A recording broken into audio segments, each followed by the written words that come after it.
शहर से कुछ दूरी पर स्थित था जिला सरकारी अस्पताल।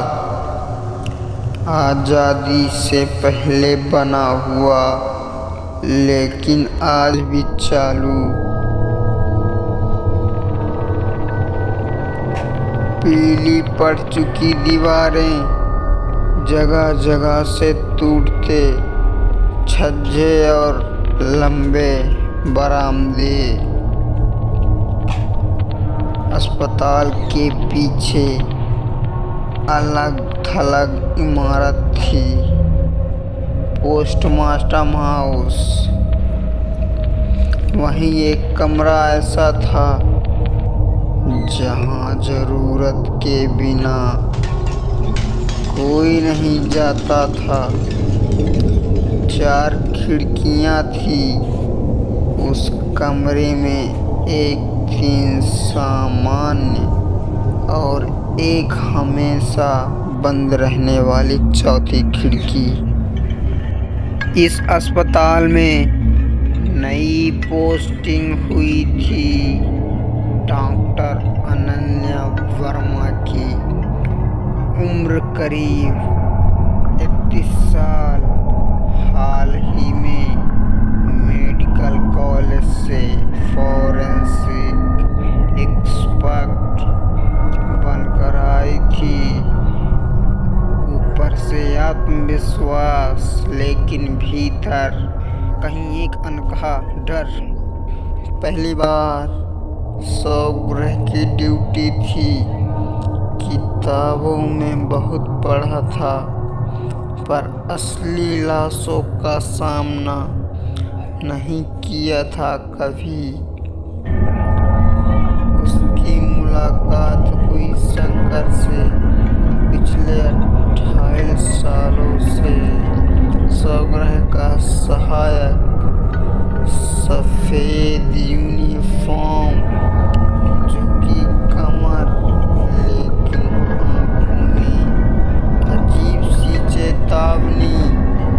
वहाँ सब कुछ उसी के इशारों पर चलता था। वही था रोहित, वार्ड बॉय। काम में तेज, स्वभाव में लापरवाह, अक्सर नियम तोड़ देता था। नर्सों में काफी लोकप्रिय, हंसमुख, पर जरूरत से ज्यादा निडर। अस्पताल के प्रमुख थे डॉक्टर चक्रवर्ती, उम्र 60 के पार, कठोर प्रशासक, लेकिन अंदर से पुराने जमाने की सोच रखने वाले। खुद मानते थे हर चीज का जवाब तर्क से नहीं मिलता।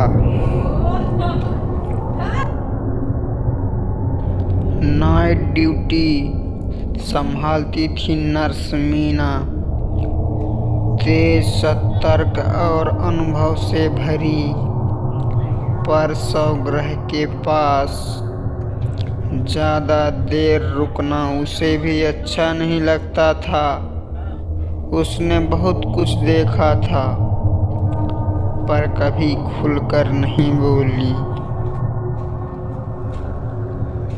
जब डॉक्टर अनन्या को स्वगृह में तैनात किया गया, तो उसने सोचा सरकारी नौकरी है, रिपोर्ट बनाऊंगी, ड्यूटी खत्म, घर चली जाऊंगी।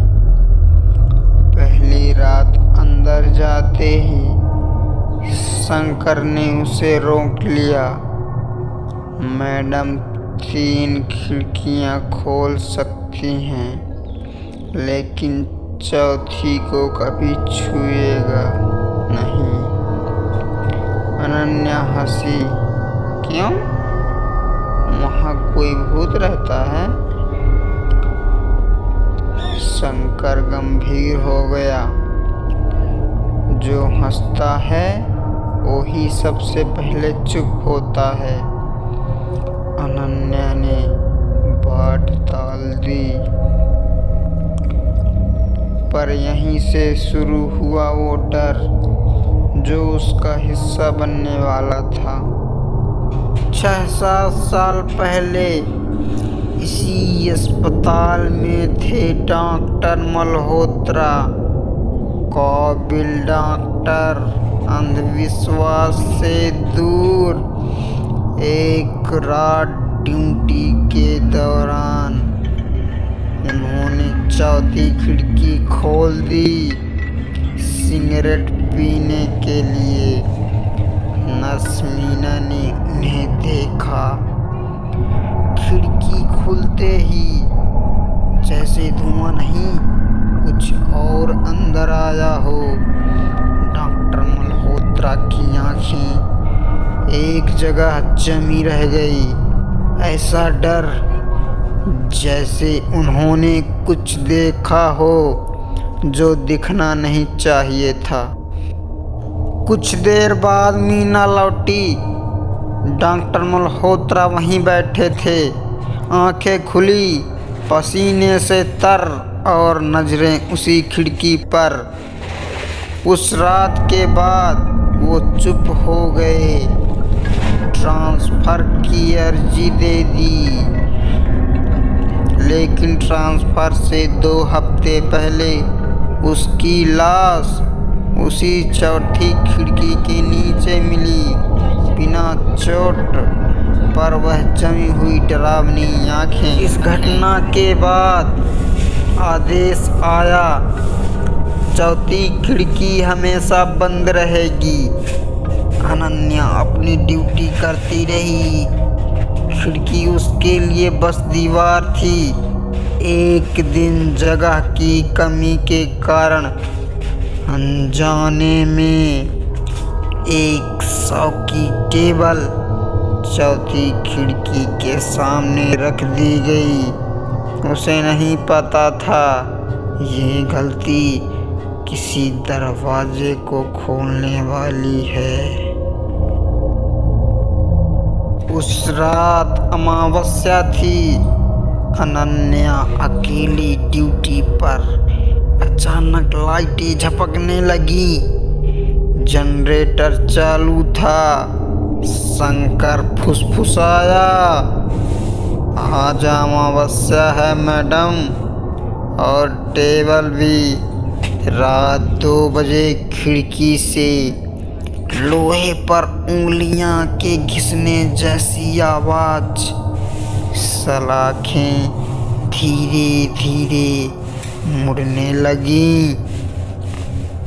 धुंध और पीली सी रोशनी, ठंडी हवा और शौक की चादर फड़फड़ाने लगी। सुबह तक अनन्या की आंखें उस खिड़की पर जमी रहीं। अब सवाल थे। शंकर ने सच बताया, डॉक्टर मल्होत्रा को ले लिया गया था। डीन चक्रवर्ती ने राज खोला। 8 साल पहले एक लड़की सिया, रेप और मर्डर केस। पहचान न होने पर उसका अंतिम संस्कार नहीं हुआ। लाश चौथी खिड़की के नीचे रखी गई और उसी रात ड्यूटी डॉक्टर गायब। रोहित ने गलती कर दी। खिड़की साफ करते वक्त कुंडी खोल दी। रात 2:45। एक चीख। रोहित फर्श पर पड़ा था, आंखें खुली, मुंह चीख से जकड़ा। खिड़की के पास लाल साड़ी में एक आकृति और फिर खामोशी। अनन्या ने फैसला किया, न्याय देना होगा। अगली अमावस्या तांत्रिक शिवानंद बाबा आए। मंत्र, भस्म और चौथी खिड़की। एक आवाज, मुझे न्याय दो।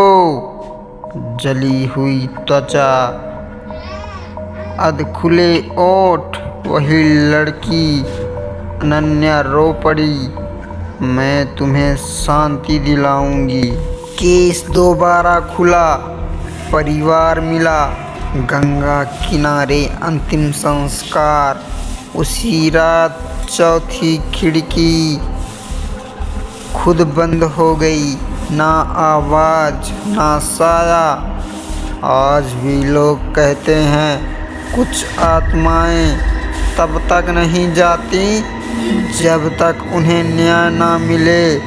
और वो चौथी खिड़की एक रास्ता नहीं थी, वो एक पुकार थी।